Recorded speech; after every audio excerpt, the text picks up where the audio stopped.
அன்பர்கள் அனைவருக்கும் வணக்கம். இந்த காணொலியில் நாம் பார்க்க இருப்பது ரிஷபராசி அன்பர்களுக்கான சனி பகவானுடைய வக்கர பயிற்சி பலன்கள் 2025 13/7/2025 அன்று சனி பகவான் வக்கரம் அடைய உள்ளார். தற்போது சஞ்சாரம் செய்து கொண்டிருக்கக்கூடிய மீனராசியிலேயே அவர் வக்கர நிலையை அடைந்து வக்கர நிவர்த்தியானது 28/11/2025 வரை அவர் வக்கரகதியில் பயணம் செய்ய உள்ளார்.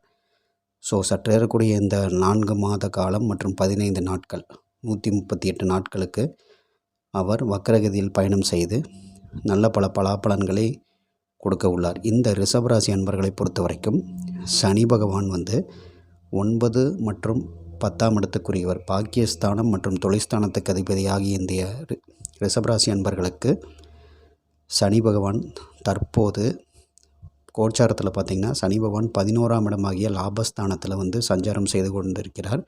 இது ஒரு அற்புதமான அமைப்பாகும். இந்த ரிஷபராசி அன்பர்களை பொறுத்த வரைக்கும் இந்த சனி பகவான் அவருடைய பார்வையாகிய 3ஆம் பார்வை, 7ஆம் பார்வை மற்றும் 10ஆம் பார்வை உங்களுடைய ராசி மற்றும் ராசிக்கு 5ஆம் இடம் மற்றும் 8ஆம் இடத்தை அவர் பார்வையிட உள்ளார். இதன் ரீதியாக என்ன மாதிரியான பலன்கள் உங்களுக்கு கிடைக்கும் என்றால், அதாவது இதுகாரும் உங்களுக்கு அவர் 11ஆம் இடத்தில் சஞ்சாரம் செய்த பொழுது கிடைத்திருக்கக்கூடிய பலன்களை விட நிச்சயமாக நல்ல பலன்களை உங்களுக்கு கிடைக்கிறதுக்கான வாய்ப்புகள் அதிகமாக இருக்கின்றது. முதலாவதாக உங்களுடைய ராசிக்கு, அதாவது உங்களுடைய ராசியவே அவர் பார்வையிடுகிறார். அதனால் என்ன அப்படின்னு கேட்டிங்கன்னா, உங்களுடைய அதாவது அவர் 11ஆம் இடத்துலேருந்து பார்வையிடுவதால் உங்களுக்கு லாபங்கள் உங்களுக்கு ஜாஸ்தியாக கிடைக்கும். அதாவது ஒரு ப்ரொமோஷன், உங்களுக்கு ஒரு ஹையர் ப்ரொமோஷனுக்காக நீங்கள் எதிர்பார்த்து கொண்டிருந்தீர்கள் என்று சொன்னால் அந்த ப்ரொமோஷன் கிடைப்பதற்கான வாய்ப்புகள் மிக அதிக அளவில் இருக்கிறது. அதே போன்று 11ஆம் இடம் என்பது பார்த்திங்கன்னா உங்களுக்கு லாபஸ்தானம். அந்த லாபஸ்தானம் நீங்கள் செய்யக்கூடிய தொழில், என்ன தொழில் நீங்கள் செய்து கொண்டிருந்தாலும் அந்த தொழிலில் உங்களுக்கு இதுவரைக்கும் இருக்கக்கூடிய அந்த லாபத்தை விட சற்று ஒரு அளவாவது லாபம் என்ற ஒரு விஷயம் உங்களுக்கு கண்டிப்பாக கிடைக்கும் இந்த ஒரு 4 மாத காலங்களுக்கு. அதே போன்று இந்த சனி பகவானோட முக்கியமாக நீங்கள் பார்த்துக்க வேண்டியது என்னவென்றால், உங்களுடைய உடல் ஆரோக்கியத்தை நீங்கள் பார்த்து கொள்ள வேண்டும்.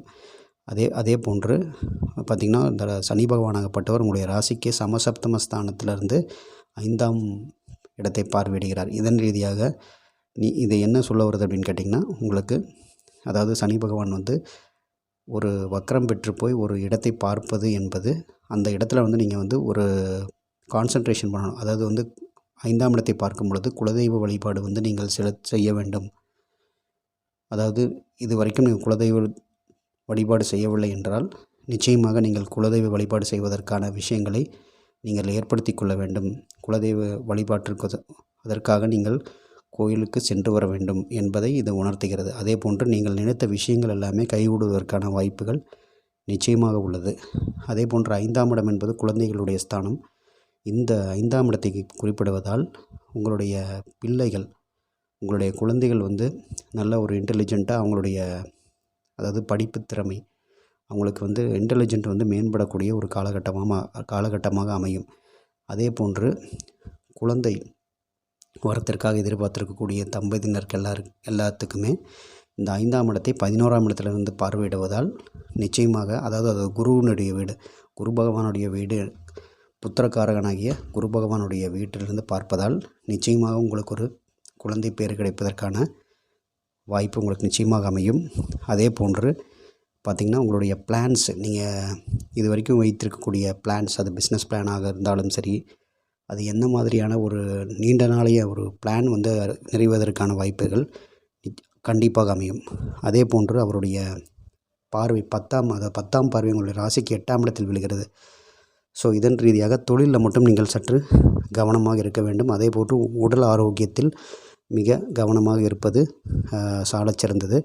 அதே போன்று நீங்கள் துரித உணவுகள் போன்றவைகளை குறைத்துக்கொள்வது மிகவும் நல்லது. இரவு நேர பயணங்கள் போன்றவற்றை நீங்கள் செய்யும் பொழுது மிகுந்த உங்களுடைய பொருள்கள் மற்றும் உடைமைகள் மீது, ஒரு விலையுயர்ந்த பொருள்கள் மீது சற்று கவனமாக இருப்பதற்கு இந்த சனி பகவானுடைய ஏன்னா உங்களுக்கு அந்த வரக்கூடிய அந்த லாபம் வந்து அந்த 8ஆம் இடம் என்று சொல்கிறது வந்து லாஸ். 8th ஹவுஸ் வந்து லாஸை குறிக்கும். ஸோ நீங்கள் வரக்கூடிய லாபம் வந்து பறிபோகிற மாதிரியான ஒரு சிச்சுவேஷன் இருக்கும். ஸோ நீங்கள் வந்து எனி டைம் வந்து ஒரு காஷியஸாக நீங்கள் வந்து ட்ராவல் பண்ணணும். குறிப்பாக இரவு நேர பயணங்களில் ட்ராவல் பண்ணக்கூடிய அன்பர்களுக்கு எல்லாத்துக்குமே இந்த விஷயம் பொருந்தும். அதன் ரீதியாக நீங்கள் வந்து பர்ஃபெக்டாக ட்ராவல் பண்ணுங்கள். மேலும் இந்த ரிஷபராசி அன்பர்களை பொறுத்த வரைக்கும் இந்த சனி பகவான் உங்களுடைய பாக்கியாதிபதியாக இருப்பதால் மற்றும் தொழில் ஸ்தானாதிபதியாக இருப்பதால் நிச்சயமாக உங்களுக்கு நல்ல பலன்களையே அவர் வந்து கண்டிப்பாக தருவார். எந்தெந்த வகைகள் என்றால் உங்களுடைய தொழில் மேன்மை, குழந்தை சம்மந்தப்பட்ட விஷயங்களில் நல்ல மகிழ்ச்சியான தருணங்கள், அதே போன்று உங்களுக்கு லாபகரமான விஷயங்கள். இது வரைக்கும் லாபமே வரவில்லை, இந்த ஒரு பிஸ்னஸ் ரொம்ப காலமாக செய்து கொண்டிருக்கிறேன், நான் லாபம் வரல அப்படின்னு எதிர்பார்த்துருக்கக்கூடிய அன்பர்களுக்கு லாபம் என்றால் என்ன என்று உங்களுக்கு இந்த லாபம் வருவதற்கான வாய்ப்பு நிச்சயமாக இருக்கிறது. அதே போன்று நீங்கள் கவனமாக இருக்க வேண்டியது உங்களுடைய உடைமைகள் மற்றும் விஷயங்களில் கவனமாக இருக்க வேண்டும். ஸோ பொதுவாக இந்த பொது பலனை பொறுத்த வரைக்கும் ரிஷபராசி அன்பர்களுக்கு ஒரு நல்ல ஒரு வக்கர பயிற்சி என்று நாம் சொல்ல முடியும்.